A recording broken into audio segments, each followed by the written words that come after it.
Hi, one Mark McCreary at the Douglas Hills Church of Christ, Louisville, Kentucky. This is A Minute with the Word.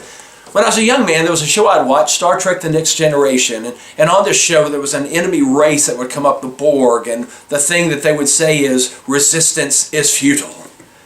Actually, what they would say is, resistance is futile, which made it sound even more ominous. Sometimes we may feel that we face an enemy and it's futile to try to stand against him and resist him. Sometimes the temptations and the force of the devil in our life seem so overwhelming. But the Word of God gives us this word of encouragement. 1 Peter chapter 5, in verse 8 it tells us to be careful. He is out there roaming around looking whom he may devour.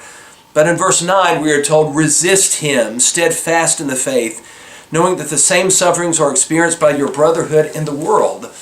The devil is someone that you can resist with God's help. And not only can you resist with God's help, but you will overcome him with God's help.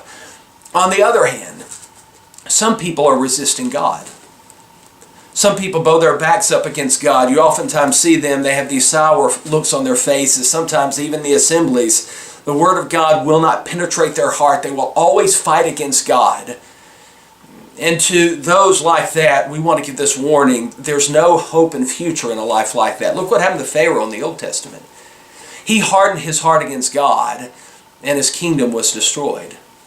The Word of God tells us this in Proverbs chapter 29, verse 1.